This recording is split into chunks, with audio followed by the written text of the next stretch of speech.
I wish that I really have a heart.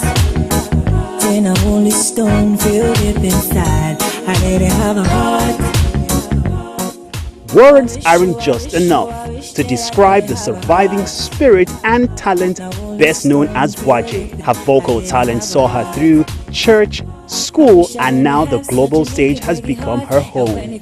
Sit with us as Waje captains the ship of adventure, inspiration, and self-discovery. This is long overdue. Yeah. I think the last one, I can't remember. I think it was 2014. Yes. 2014. I think that was Office. it. Yeah, yes, definitely the old office. And since then, we haven't had a sit down. No, we haven't. It's just chit chat on the red carpet. Yes. My fault. No, my fault. I apologize. And apologize. since then, there has been immense growth. Yeah, there has great stuff has been going on.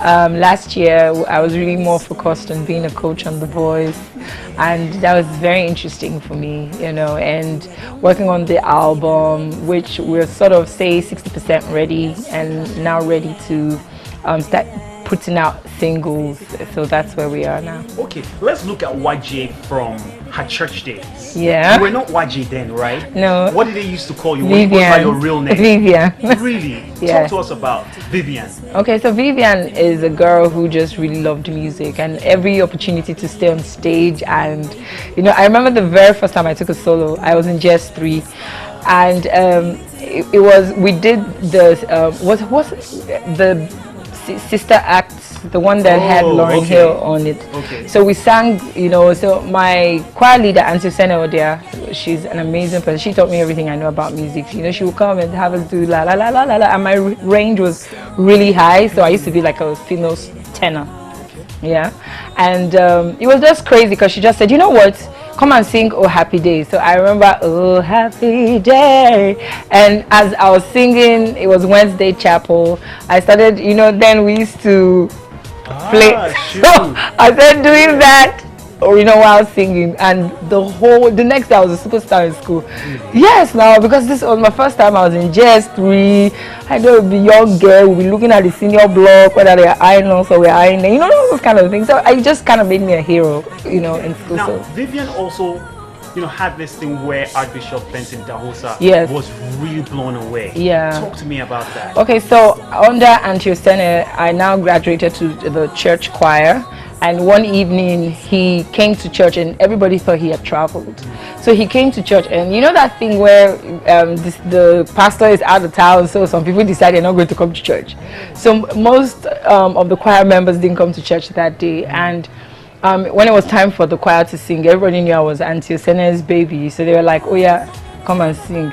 And I sang in Lord, make us instruments of your peace. And that was the last day I paid school fees in school, because the next day I was in scholarship, and from then, my life just sort of became more musical. Now, for you, when did you now decide I will take this beyond the church and maybe go professional? That decision came after I had my daughter. I moved to Enugu. I went, so I was trying to go back to school. Okay. But before I could even make it back to school, I was in church one day when I met my mentor, Chris Madabuko, and Pastor Ansem's younger brother. Okay. And he heard me sing, and he was like, you know what, I have a record label, you should get signed. And I was like, I don't believe that we should use our voice. So then I just had my own ideologies about what I thought this voice was for, honestly. And he just told me to think about it, and he started introducing me to more music. Now, I had like a huge catalog of music, Oh yes, I would tape. One of the gifts my dad gave me as a child was a radio that had a TV, like a small, I don't know if I should call it a 4-inch TV, because it was really small, and then the tape side was at the top, and then you could press, it had a red button here, and you could press rewind and everything, and it was also a radio. So I used to use it to do everything. So by the time I got to that age and it was university time, I was always the Walkman girl. I'll have my Discman, so, you hold it, when you've played the CD too much and it's cracking, you bend it to one side, just so you make sure that you can still. So I've always been a collector of music. So he just told me, this is who this person is. This is what music has done for this person. This is who this person is. And from then on, I really started thinking about it. I say, you know what?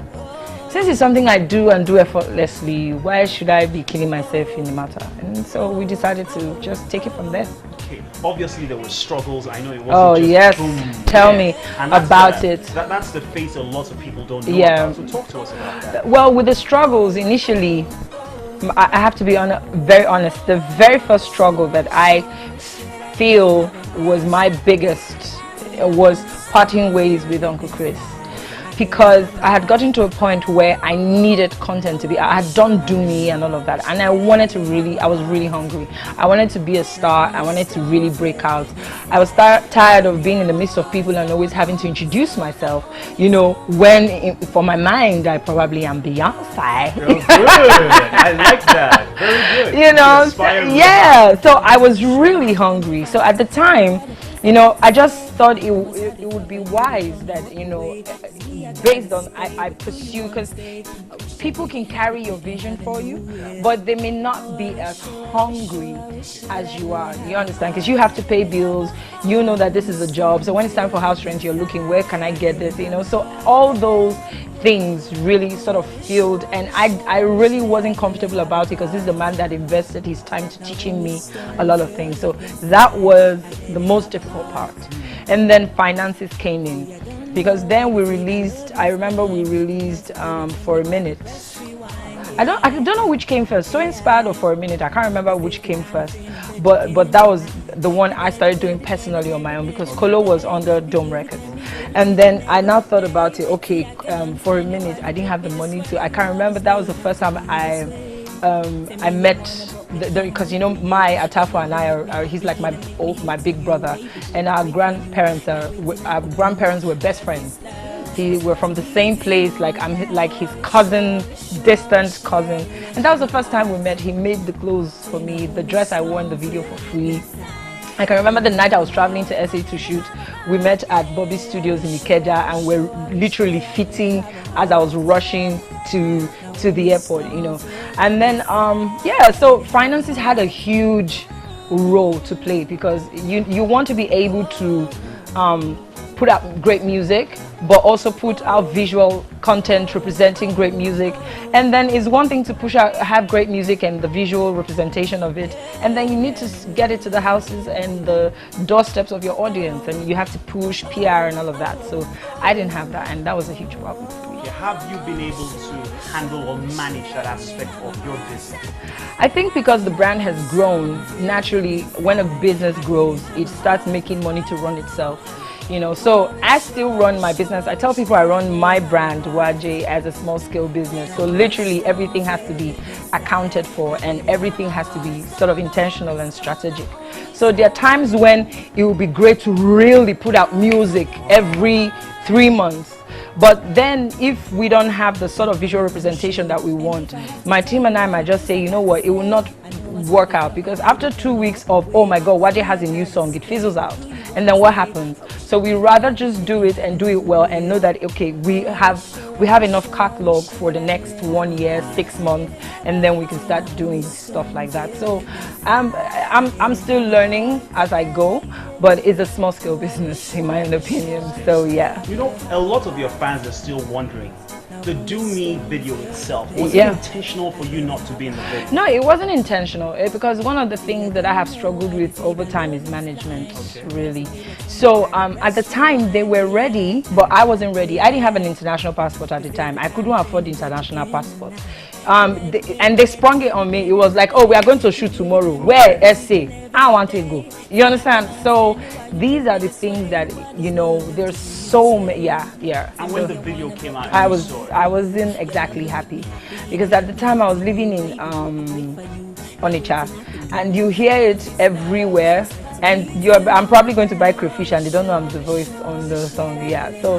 But eventually I started seeing it as a blessing as well, because it gave me time to relaunch myself, and that in itself became a blessing when people find out, oh, are you the one that did Do Me? Oh my God. So people started spreading the word themselves, you know.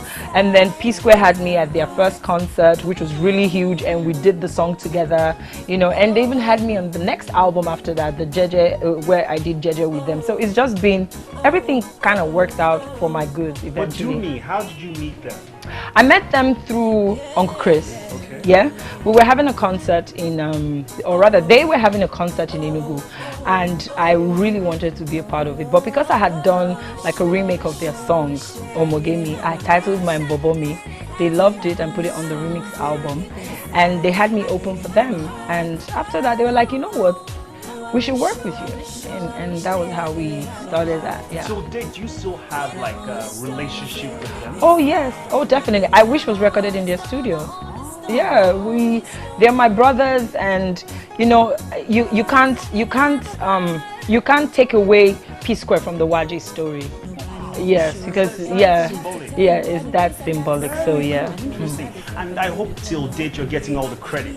Oh yes, I am. And when it comes to paying checks, do they?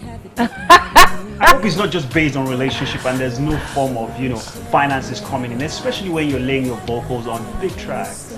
Well, the industry is growing, so we're covering, you know, we're making serious steps in making sure that, you know, content, mechanical rights, and all of that is being catered for. So yeah, it didn't used to be like that, okay. But now if you want a Waje on your track, you have to pay my royalties, okay. And it's only fair if I have you on my track, I'll probably do the same. Yeah. Okay. Now, if an average artist out there who's got talent and wants to work with you, how do they get access to you? I have a website, and also my management details and social media, all of that is usually there. So all you just need to do is send an email. I like working with emails because I like threads. I like working with emails because I like, you know, I like to follow up. I like threads. I like to, because I've in the past I've had situations where conversations were had and there was no email to prove that, and then it's either I lose out on something. So for me, that it works that way. So if you want to get with me, there's the booking agents and my management details. So that's the way we roll. I've noticed, you know, your performances now are usually done with a band. Yes. You know, what sprung that on you and says, okay, I'm not doing this like it's done, yeah. and I'm going to do this like this. Why? I performed at an event. I've always been a live music person, especially if you take, you know, my background being in the choir and all of that. But I performed at an event and I realized it wasn't as interesting or as interactive as I wanted it to be. So it looked like I wasn't a great performer. You understand?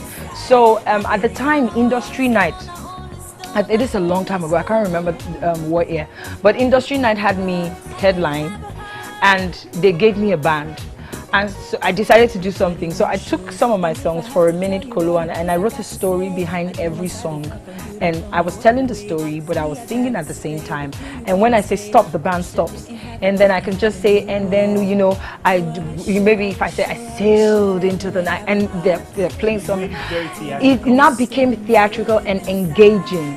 And from there my life changed. I was like, I can do this. I can perform at a concert, and you know, my energy is also drawn from the audience, but I have to be willing to give them, you know, spontaneity. You know, the music has to be spontaneous enough to change at any time, rather than it being a CD and I'm waiting for the DJ to put it off, and then so it works for me that way.